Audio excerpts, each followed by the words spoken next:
Hello नमस्ते। New year special हाम्रो चाहिँ न्यू इयर यस्तो भयो, हजुरहरूको कस्तो भयो भनेर एउटा सानो भिडियो बनाएको छु। भोइसलाई चाहिँ इग्नोर गरिदिनु होला, म राम्रोसँग बोल्न जान्दिनँ। भिडियो चाहिँ हेरिदिनु होला। हामीलाई चाहिँ एकजना सिस्टरले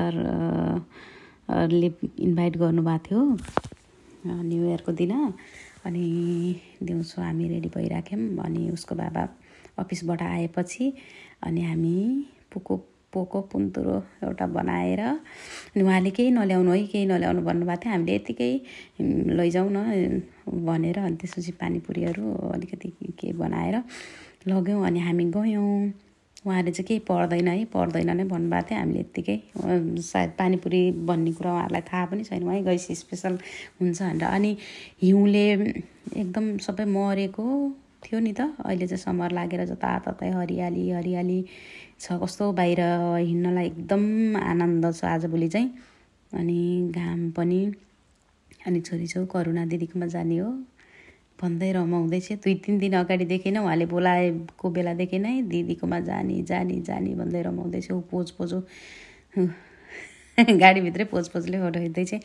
अनि त्यसपछि यहाँतिरको गाउँहरू चाहिँ यस्तो राम्रो हुने क्या, जुरुप्पो गाउँहरू हुने। अनि बस्तीहरू अनि छैन भने बरु जङ्गलहरू खेतीबारी, अनि भएको ठाउँमा चाहिँ पातला फाटाफुटा घरहरू नहुने, एकै ठाउँमा जुरुप्प सानो घरहरू चुटुक्क परेको सजाउने, गार्डनहरू धेरै स्पेसमा घर बनाउने। अनि गार्डनहरू राम्रो, एकदम राम्रो क्या।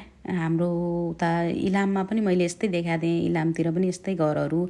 अनि त्यसपछि माथि लेकतिर हिमाली क्षेत्रहरूमा चाहिँ यस्तो जुरुप्प परेको गाउँहरू हुन्छ नि त, त्यस्तै क्या, एकदम आनन्द हुने। अनि हामी चाहिँ पुग्यौँ। वहाँ पुगेपछि त्यहाँ बाटोमा क्याट रहेछ, छोरी खेल्दैछ, उसको प्यारो अङ्कल, मोटु अङ्कल। अनि हामीसँगै जानुभएको उहाँ पनि। अनि त्यसपछि 1-2टा फोटो खिच्यौँ। उता गएपछि धेरैजना हुनुहुन्थ्यो त्यहाँ। अनि मैले फेरि उहाँहरूलाई फोटो खिच्नलाई कतिको मन लाग्छ लाग्दैन भन्ने भयो। अनि फोटो खिच्न मन लागेन, भिडियोहरू बनाउन पनि मलाई त्यति लागेन।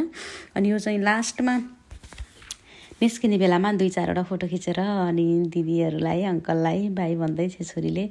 उहाँहरूकैमा गएको हामी। अनि बाहिर निस्किँदा चाहिँ यस्तो रात परिसकेको थियो, लगभग कति 8:30-9 बजेको थियो होला। अनि निस्कियौँ। अनि एकदम रमाइलो भयो, उहाँहरूसँग भेट भयो। अनि धेरैजना अरू पनि हुनुहुन्थ्यो, तर उहाँहरूको चाहिँ मैले फोटो भिडियो केही पनि बनाइनँ। त्यसपछि फर्काएँ। यो चाहिँ हाम्रो पुरानो घर हो। त्यहाँ चाहिँ नानीको एउटा सानो गाडी थियो, अनि लगाएको थिएन।